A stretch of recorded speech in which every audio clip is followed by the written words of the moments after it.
So let us handle our fourth topic. And can you just mute your microphone? And our fourth topic is research in public relations. So we want to know what is research. Doreen, we want to know what is a research. After defining what is a research, we want to know the types of research extensively that are conducted in the PR department. And we also want to look at the PR process and understand it well. So we start with a basic definition of what is a research. And it is just a step-by-step process of collecting information. Then you analyze that information to give you meaningful data that will relate to your establishment. It is a step-by-step process of collecting data, then you interpret it to give you a meaningful information about whatever you are trying to investigate about your organization. So through the notes, it starts there with the definition of public relations as the art and science of analyzing trends, predicting their consequences, which serve the basic interest. So we will find out again, research is very important in the PR department, because PR department also from its definition tells us that it will analyze trends, like it is going to look into trends, then it is going to look into their future problems, which above all, they serve the publics in the PR department.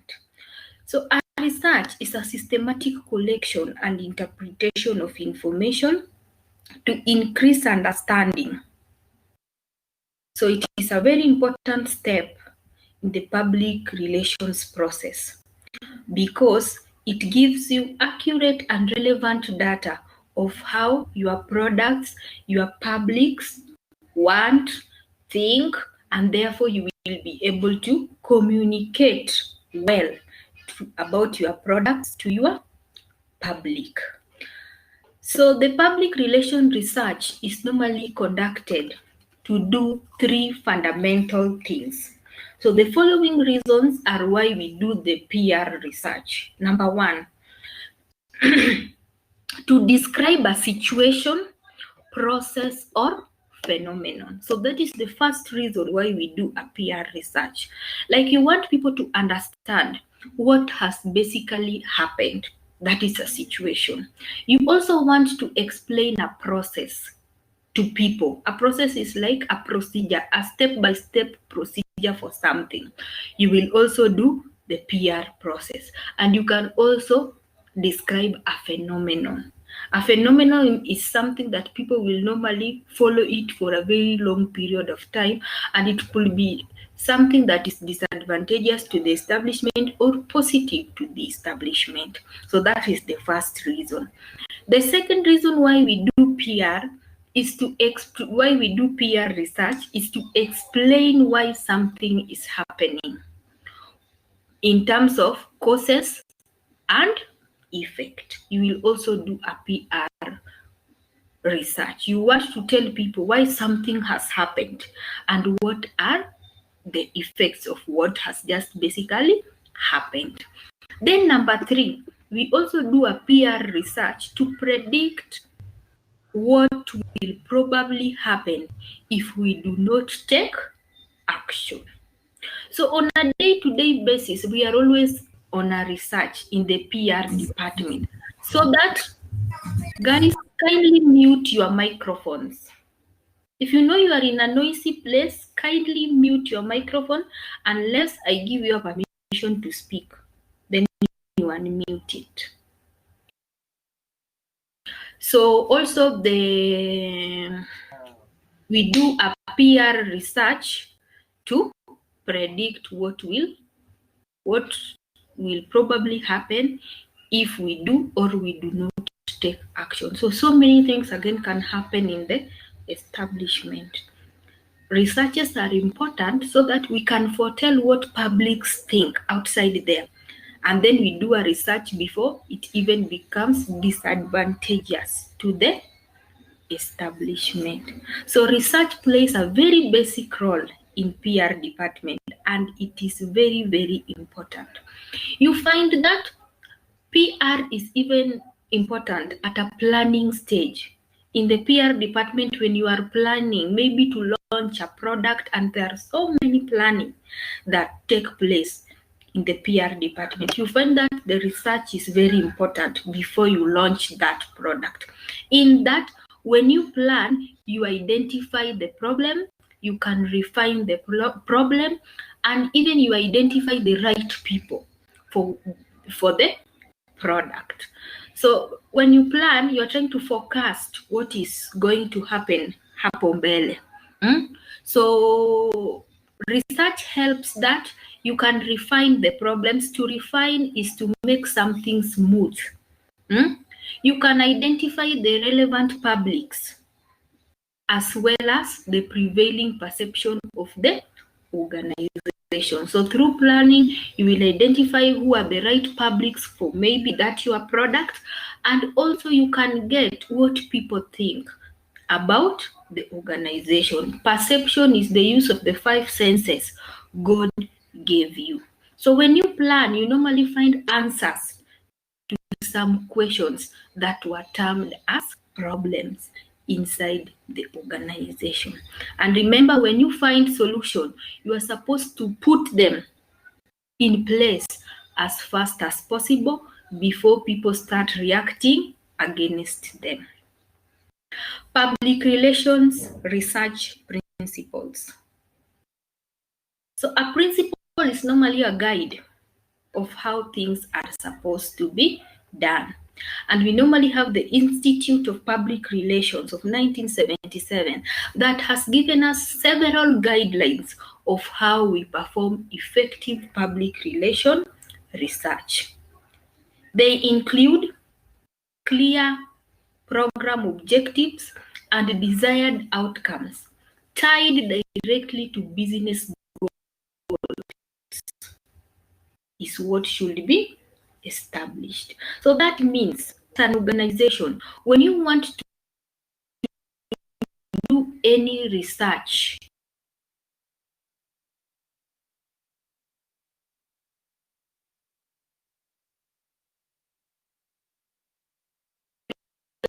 you're supposed to have clear objectives. Rule number 1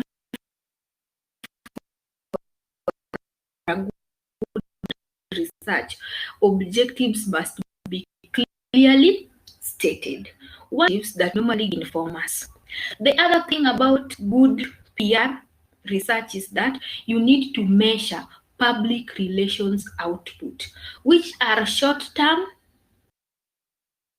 like press coverage, or those ones that will come as awareness impacts inside the organization. So that tells us that as a PR practitioner, you are supposed to know outputs of PR. An output is where you can get out and communicate to your publics, those mediums that you will use for communication to your public, so that your public can get you. Remember to measure them. Measuring in that when you go there, you must know how you are going to work there from that point, because now publics will be looking at you. You are not supposed to mess.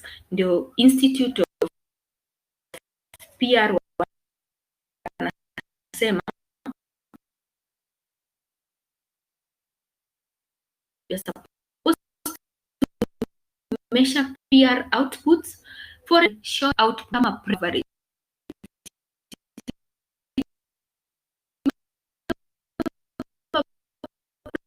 Coverage inatuambia you have been an airtime of 1 hour. So like your 1 hour, how present those weeks, they can that it have to make use of PR outputs. Mjipange na maneno yenu na videos zenu na kila kitu yenu, so that within the short time umepewa to market yourself, you do it well. The next one is measuring media contact should be a first step in the public relation evaluation process. So again, you need to measure media contact. This is the time you come into contact with the various forms of media that you allow in your establishment.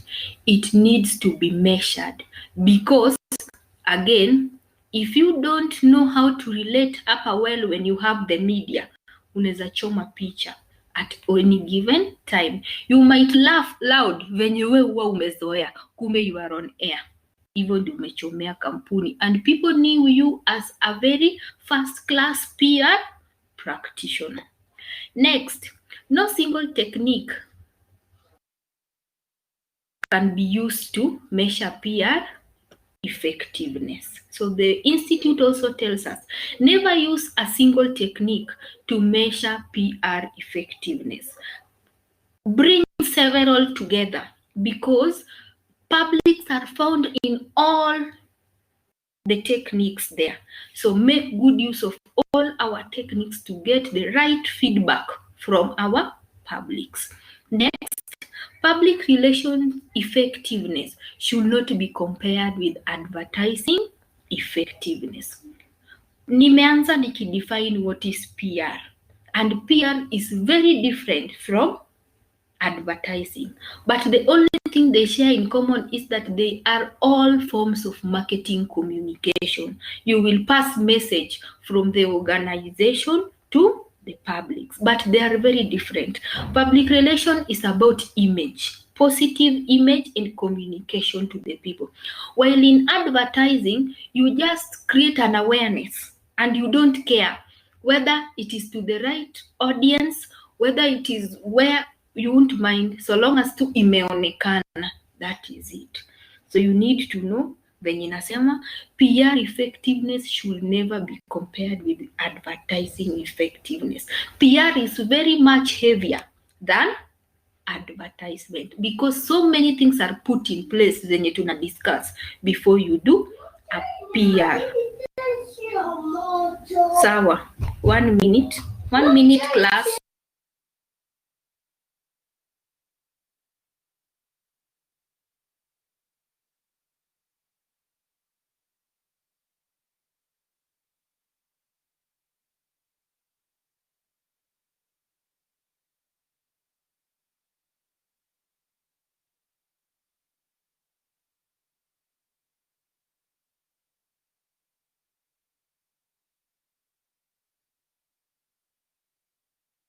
You are now unmuted.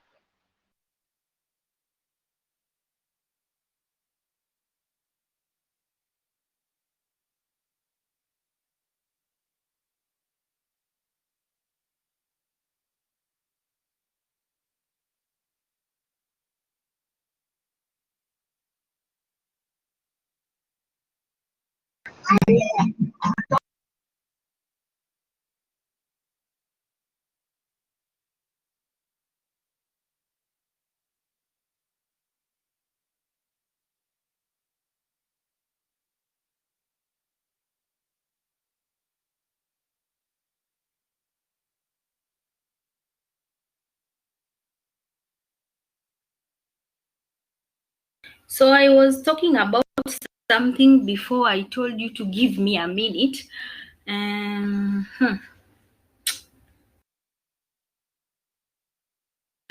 So I was saying that PR is very much heavier. Disruptions are so many. 1 minute.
Types of public relations research. Public relation research are divided into two.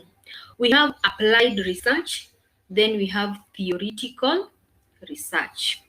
The word applied, this means you are doing a research to solve a problem. You're going to do something practical, a research that is practical in the field, and your major aim is to get a solution to the problem. Hiyo ndio applied research.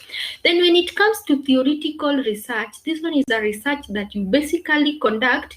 You just want to know things, new things theoretically, like the changes, emerging trends in the PR department. So hiyo huwa unapata basically you can Google, you can go to another establishment and learn hivyo. Through the notes, applied research is strategic or evaluative, and it is used to solve problems. Kitu strategic ni kitu yenye inakuanga planned na inakuanga step by step. It is supposed to be done step by step so that everybody can understand what is happening, and its major function is normally to solve the problem. Whereas a theoretical research just generates studies that aids in understanding the public relation process. That is the difference. So if you want to know something new, the art of public relations, you do a theoretical research. But if you want to understand it exclusively, you do an applied research. And above all, always remember that researches are time-bound. The reason why it is time-bound is so that you can know your problems and rectify them as fast as possible. But if you do a research as a long-time thing, you normally lose the plot because people will suffer and leave. The publics will suffer and leave the establishment and look for another place to keep up with. So applied research in public relations, as stated earlier, is strategic or evaluative, and it is designed to provide the following answers to specific practical problems. Number one answer an applied research should give you is that it should be a strategic research. And a strategic research is used in developing public relations objectives that you want to achieve or you need to achieve, and now how to achieve it. Hiyo ndio inaitwa strategic research. When you are doing a strategic research, just from the word strategy, like you are looking at what you want to have or what you people want to have, and now how you can achieve it. Basically, key things that you put in place when you are doing a strategic research is that you have to know when to reach your audience, which message to give your audience so that you can get the right answers. When you are doing a strategic research, you are supposed to know how to reach your audience and which message to give your audience so that they can give you the right answers as fast as possible. While an evaluative research, the second type of research under applied research, it is just done to determine whether you have achieved your goals or objectives. So applied research is divided into two: strategic research na evaluative research. A strategic research is done so that you can know what you want to achieve and when you and how you can achieve it. While an evaluative research is done so that you can determine your goals and objectives if they are achievable. Then we move to theoretical research, the second type of research in PR. And it is used to develop a body of knowledge which helps the work of the public relations practitioners easy. So this is the art part. Venye nimesema, a theoretical research, we just want to know what do other people do that we don't do in terms of PR. What are the emerging trends in PR department that we don't know? That is when we do a theoretical research. So it is more of adding knowledge to your PR department and understanding emerging trends in the PR department and putting them in place. Methods of data collection in PR. Methods of data collection in PR. So the first, we collect data in PR department using two methods. It can be informal method or it can be the formal method, whereby the informal method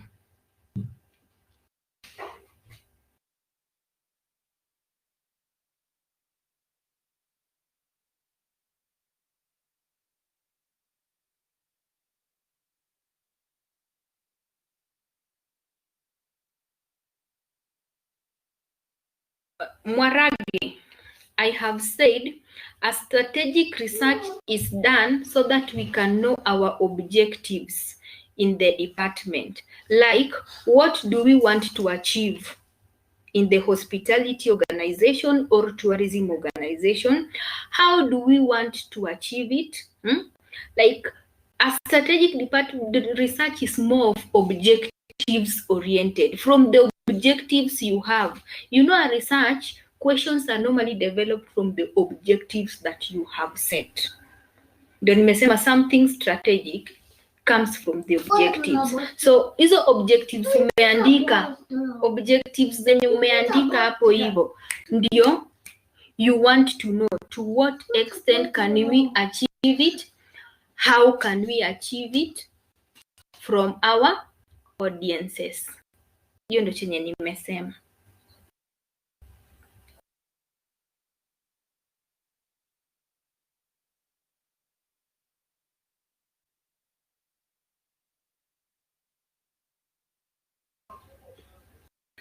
So move to methods of data collection. Nimesema we collect data using two methods. Informal methods na formal methods. That's how we collect data in the PR department. Informal methods. An informal method, it is also said that it is also known as the exploratory method.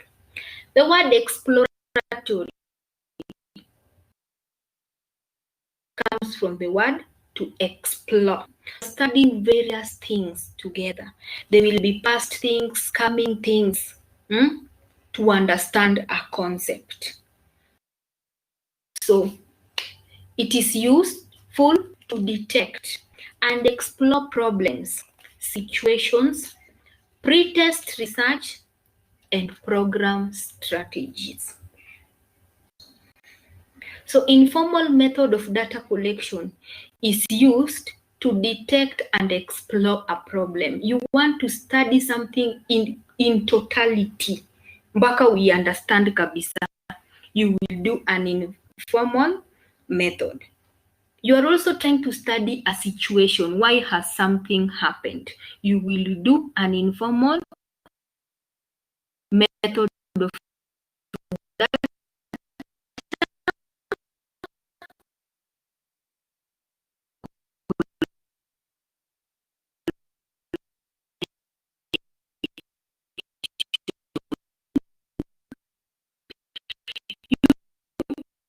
You also want to have a pre-test research. Like you want to launch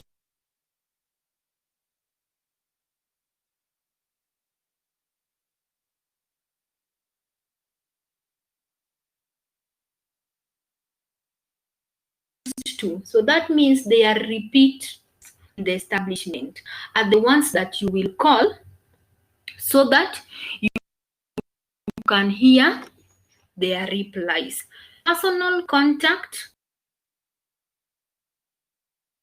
It is a process of information, and the respondent is more likely to provide a candid open of situation. That's the opportunity of a one-on-one situation, discover people's disposition towards an issue or policy of an organization. So in short, personal contacts mean you are doing a research. I will pick few customers that I know very well in the establishment. Furthermore, they have to be repeat.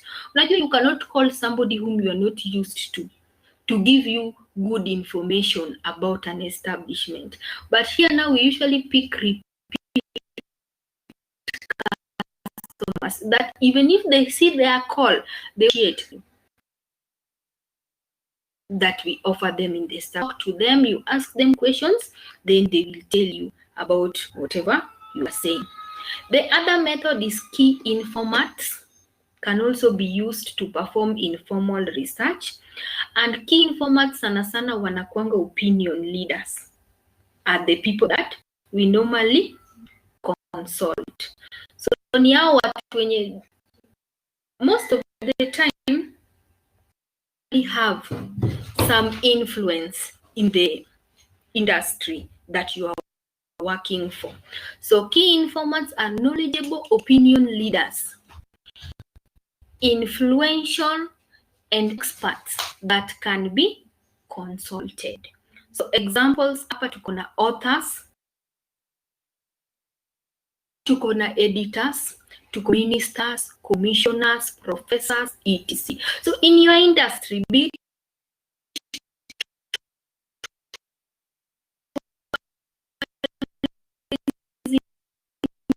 or hospitality, at least you know some opinion help you information. One, this good information about our research is the focus groups and community groups. Really a group of people between 6 to 10, some people say up to 12. People come together, they discuss that problem and they give you answer. So a focus group is normally a group of between 6 together, discuss whatever you have given them, the questions that you have given them, then they will give you back an answer. One thing you need to know about focus groups is that since it is a group of people, in a group, tuko na noise makers, tuko na silent killers, and we have the extroverts who they just jump at any given time to make noise anywhere if. So when you create focus groups, remember to have a moderator. A moderator should never be an extrovert, and a moderator should never be a silent killer. Mwenye unachagua kama moderator should be somebody you understand akona good qualities of a leader, because leading a group also can never be that easy, so that they can give you meaningful information. Watu wengine ukua kwa group tuku. The next method ni advisory committee and boards. So this one is again normally a panel of people who give us meaningful information, and they also guide us in relation to the problem that we have at hand when we are doing an informal research in place. So it is a standing committee or panel that can help win understanding. An advisory committee and board provide information and guidance, and they are useful particularly for long-running programs and issues. So you also have them so that they can help you make good decisions in the problem that you have at hand. The next one we have is an ombudsman, and this one is normally a lawyer by profession, collects complaints and provide feedback. So in the process of crisis, this person normally can perform litigation. Hiyo ni kusolve. Anakuwa tu mtu hata take sides na mtu yoyote, so long as amepeana meaningful solution. Next, we have calling telephone lines. These ones are normally used in radio and television stations during programs to enable those callers that normally have very strong views about whatever you are discussing. They can be able to share that information to the public. Then we have mail analysis letters serve as early warning. So that one can also be used by sending mails. Then we have field reports, where now we will have researchers to go to the field and perform that work extensively. That is the informal research methods that we can conduct. Then we move to formal methods used to gather from specifically representative samples. Formal methods are designed to gather data from scientifically representative sample. That means a scientifically representative sample, it is a sample that cannot be analyzed historically, but it will require some science, some calculation with valid data to be brought on board.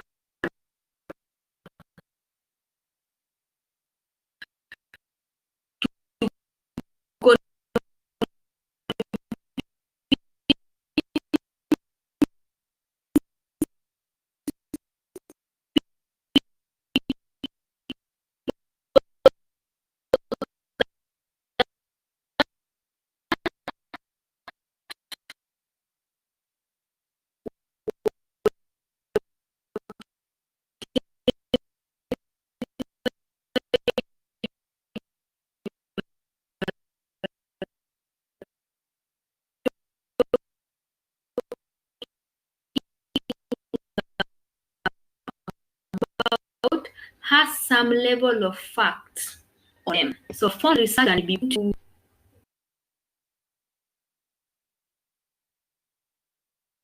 and now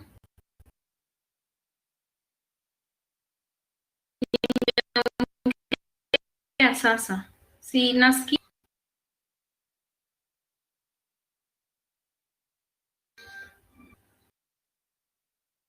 Can you get me?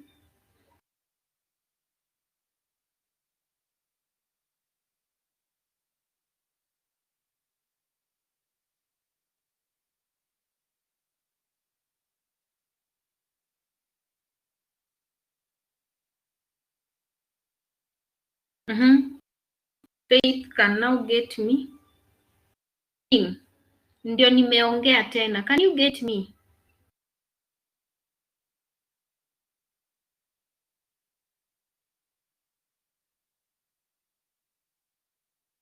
So some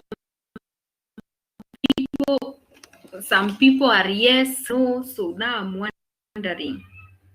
But me when ninaona, I can tell when my voice is going through. Formal research methods are as follows. Number one, we have surveys. Na nimesema survey is a method where now we have to hire researchers to go to the field and perform that work. It is expensive because we have to hire researchers and pay them. We will buy so many things for the research, at a transport for the researchers to Tagaramir. So surveys are research, one of the most commonly used research methods in public relations, because it gives first-hand information about research. So survey uses two major approaches. The first approach we have is questionnaires, where questionnaires are administered to the people whom are going to be is going to be done to. And the questionnaires are normally divided into two. We normally have structured and open-ended questionnaire. A structured questionnaire una swali na unampa answer. Hapo chini achague ABCD, achague answer. It was, and when you ask a question, then you give somebody blank spaces down there to air out her opinion. So that is one approach of surveys. If you don't want to do the questionnaire method, you will do the interview part of it, where the interview can be one-on-one, or the interview will come via a telephone. So that is the first method of a formal research survey. Survey has two approaches. You will either do a questionnaire or you will do an interview. The second type of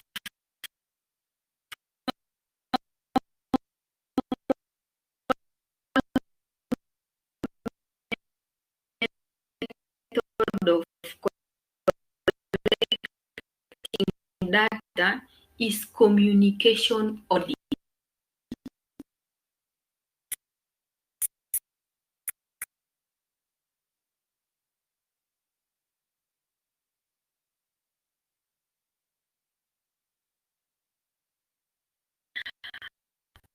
And this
Okay,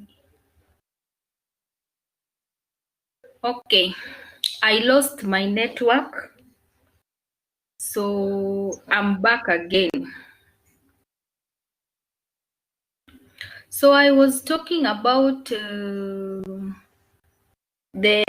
formal methods of collecting data.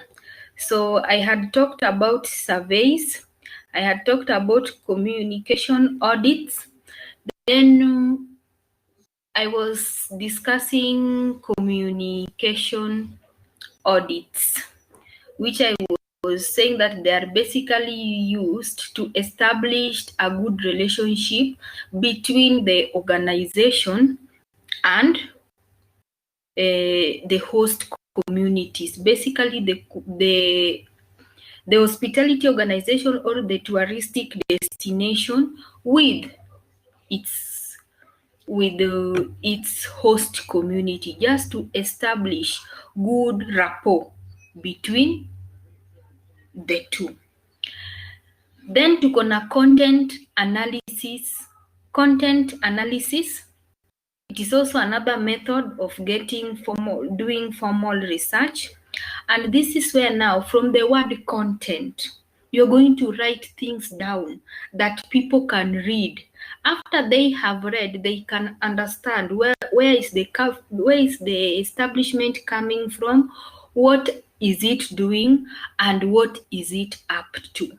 So examples of content analysis done by hospitality and tourism establishment is whereby you can write editorials, you can write letters for people to read, you can do reports, some people even broadcast for people to know where is an organization heading to. That is also another one. Then the other one we have is the use of secondary research, where secondary research is normally done by the use of existing data inside the organization. So that means you will pick magazines, you will go to the internet, you will take different types of data inside the organization that can help you analyze information about your client, and then you can do the changes that you want at a specific time.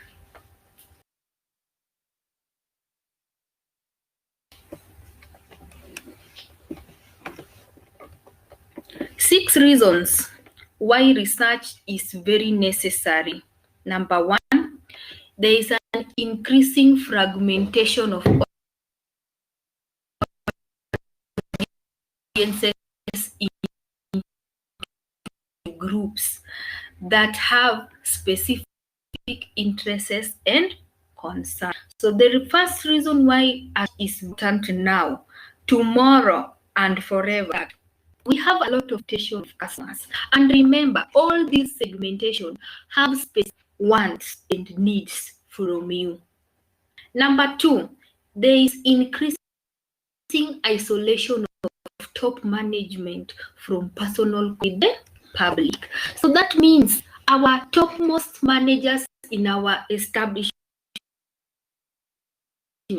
will not always keep on talking to us. It is only research that is good can give us information that is not one-sided. Remember, when your manager is a friend to a customer, anything can happen in between. So better research that is neutral, which cannot jeopardize anybody.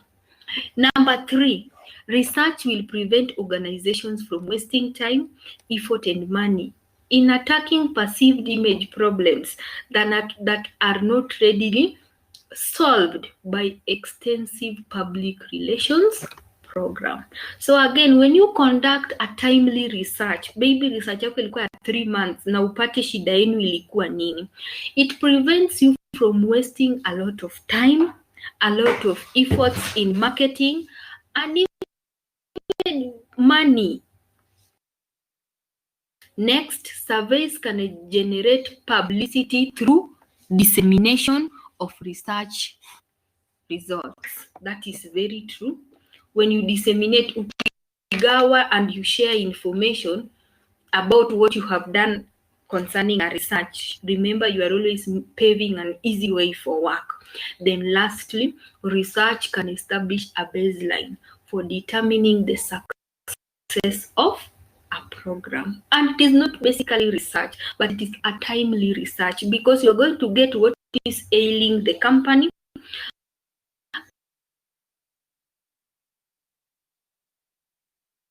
and you can search in public relation. What is research, forms of research, and why we do research. Executing public relations, planning and executing public relations. After you've done a research, the next thing is to execute. You want to carry out a procedure of what you have just discovered of it. So there it starts. There is no better way to understand the place of planning public relations than to recover the definition of British Institute of PR that defines PR, deliberate, planned program in place. So something deliberate is something that, and something planned is something that is. Then we also have Frankie's PR as communication inward and outward. So it is from this definition that you will come why we are now activities in the PR department. So generally, we plan to intend to achieve the following objectives.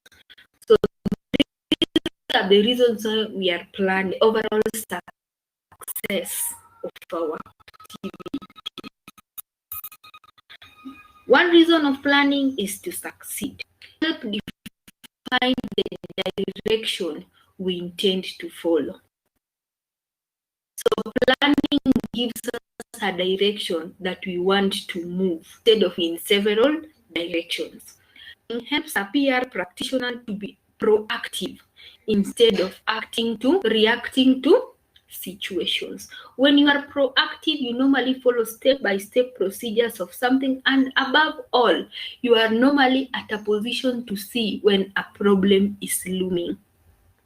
Next, planning helps to keep public relation activities in line with the organization mission, goals, and objective. Next, when we plan, we are able to secure management support and approval of activities undertaken in the PR department. Remember, when you write down a plan, it is normally in conjunction with the management. So like they know what you are up to do from time to time, and they come to support you. Then planning helps to determine in advance what is needed and how to tackle the problem. Lastly, planning helps us project a long-term view of activities. It helps us to identify the likely problems and give us solution of how we can overcome them. So those are the 7 reasons as to why we plan in the PR department.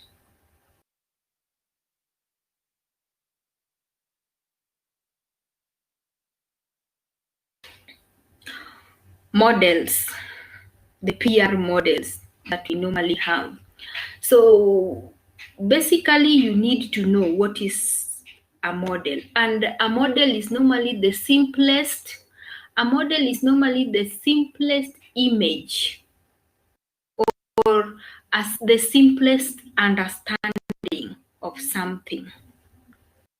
That one is what is normally termed as a model. It will give you the simplest definition or the simplest meaning of something. If you want to understand it complex, models are normally brought on board to enable you get the simplest version, the simplest understanding of it.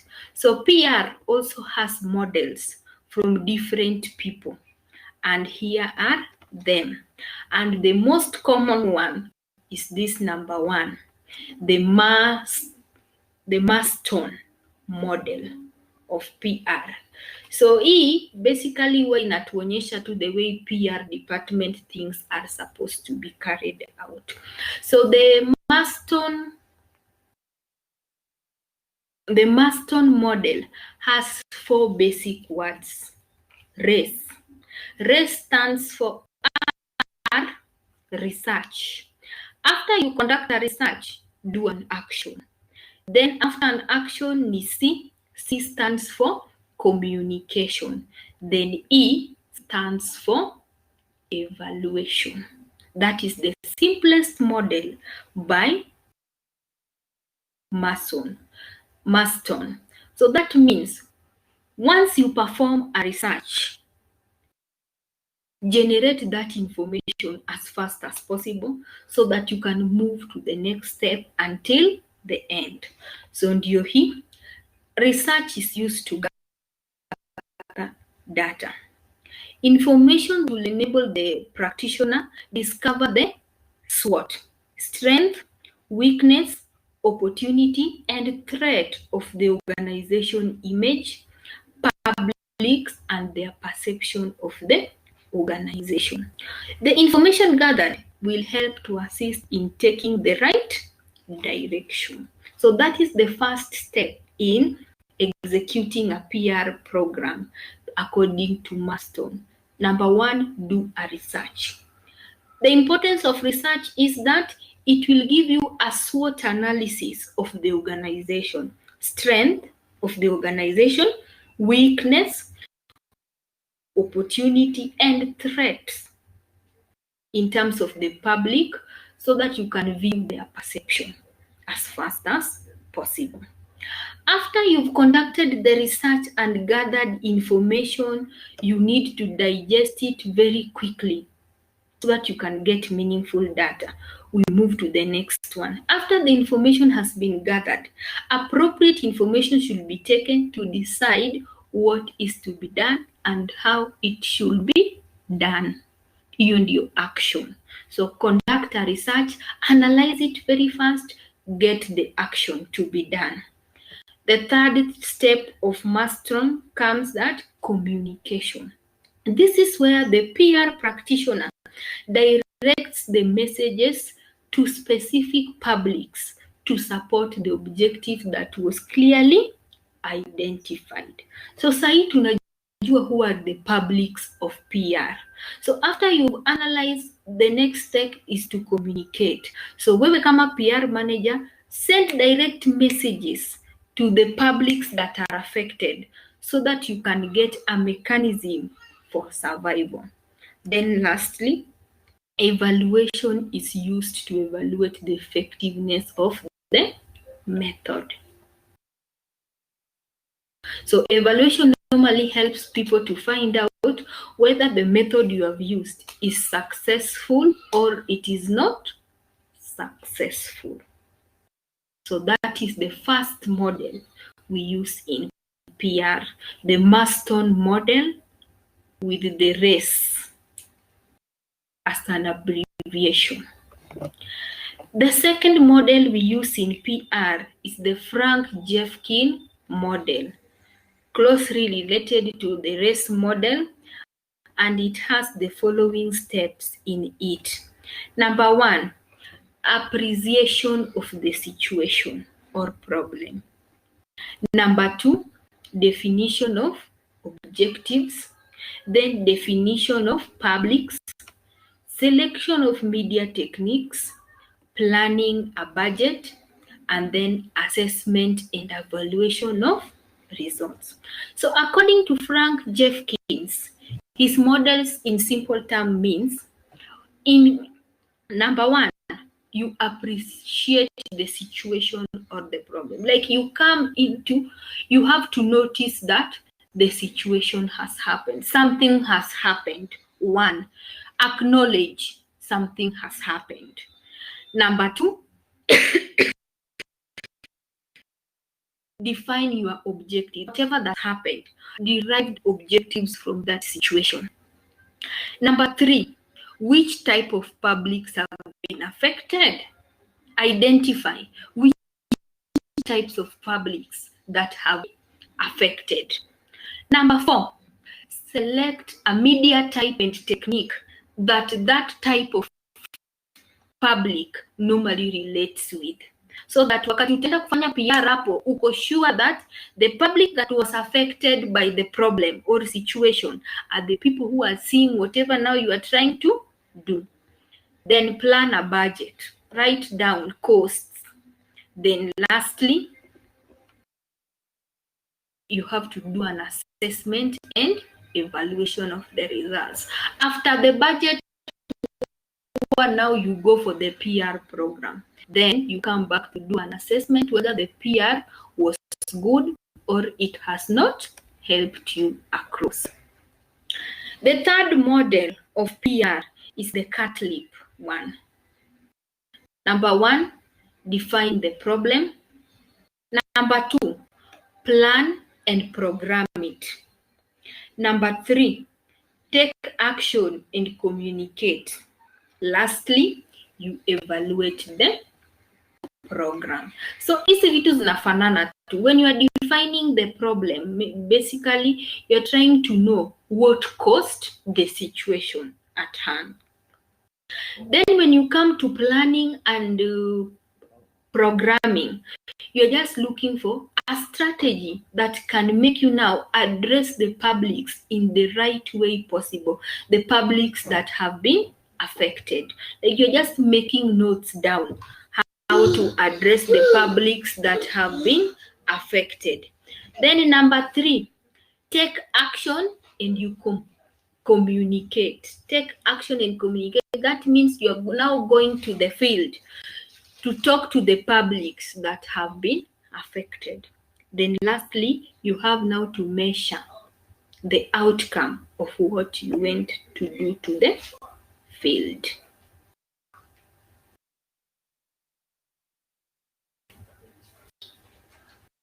So those are the models that we use in PR. Then now we move to measuring the impact of PR program, and impact is results. Umeenda ukafanya PR huko nje. So you will require some results of a PR program. Number 1, you will do an audience coverage whereby you want to know how far did the PR go. At times you will even want to know the number of people that the PR program reached to. That one is now one method of getting the impact of PR program. Kuna audience coverage. So you want to know if the message reached the target audience and how far did it reach the target audience. You will even want to know the number of people it reached into. For example, the following methods can be used to measure audience in the broadcast media of a PR program. Number 1, to go to the diary method. This requires that some members of the household keep a written record of the program exposure. So you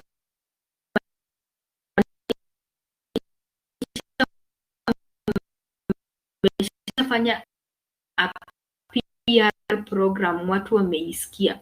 So some people must order where some will record chenye alisikia. That one is only to show that at least alisikia kitu. Then the other one is a personal roster reel, whereby those people who wants to be part of, those people who wants to go to listen to the PR program, they will be given somewhere to write. Not even to write. A personal roster one, watu wenye wanaenda kusikia wao wanapewa where that PR program will be aired, waende wasikize. So sana sana utapata ni kama station. Wataambiwa our PR will be running on NTV from 10 p.m. to 10:30. Go and listen to it. Hiyo huwa inaitwa personal roster reel. You tell people at a specific time where we will be airing your thing. Then tuko na personal unaided recall. This is whereby interviews will be conducted about the PR program that you have conducted. So maswali zitakuwa hapo na zinaweza jibiwa. Then tuko na telephones, where telephones calls can be made. Then the other way also how we evaluate that a PR research information has reached people is through audiences responses, and responses can be made through various platforms. SMSs can be done through the internet. You can see responses like people heard about your PR program. Next, tuko na communication impact. People will be talking about it, and even furthermore, you can see even differences in people's behavior now concerning whereby they can continue buying or they can continue using your product.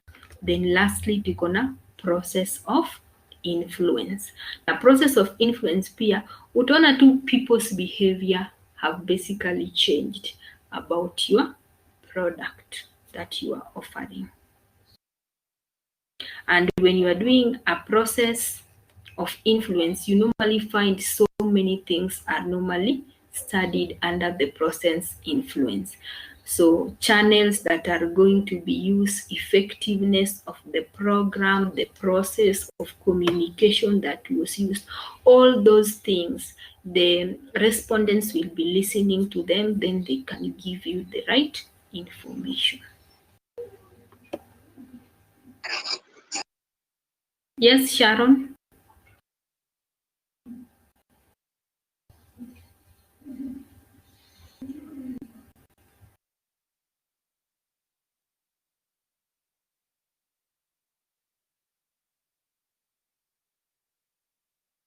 So I have finished, and today's work was very wide.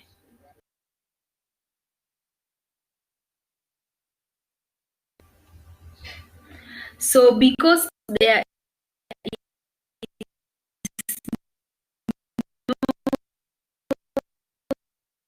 is question, come with situation in the PR department. Remember, ni hospitality, tourism, all those people who are here. You come up with a situation. From the Ndunge Sharon, come slowly. Huwezi niuliza swali kama sijamaliza. Come slowly. You come with a situation which it should be a PR. It is a situation that entails PR. Both in your industry. We unajua uko kwa industry gani personally, you know where you are. So from your industry, come up with a situation that will put all the models that will address a model. So from the hospitality side, tuko na Marston model.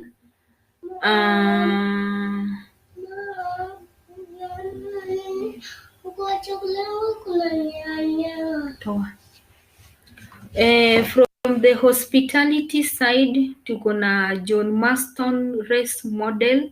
I will need it there.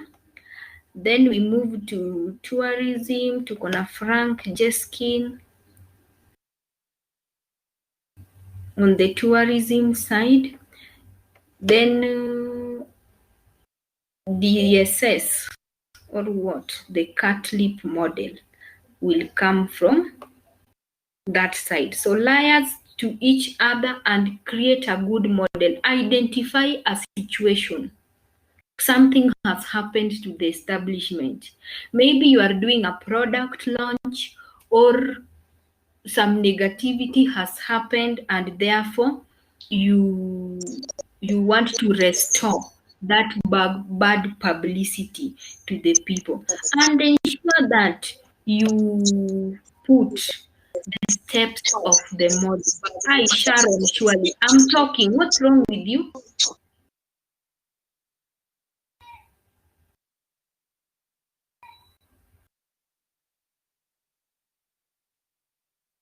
So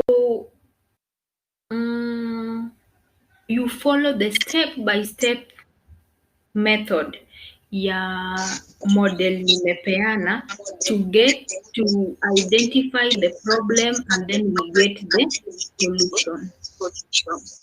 Sharon, the only thing I'll do is to remove you from the class because I'm talking na wewe sasa umeweka microphone on.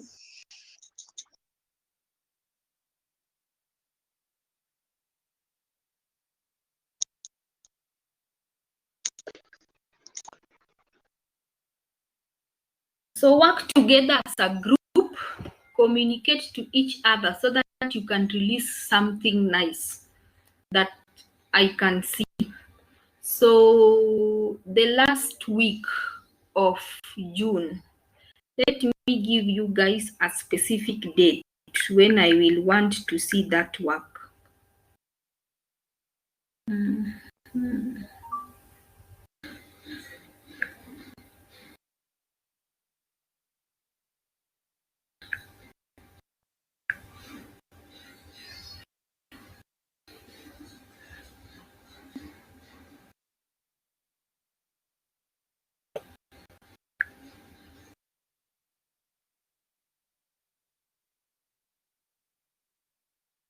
7th July.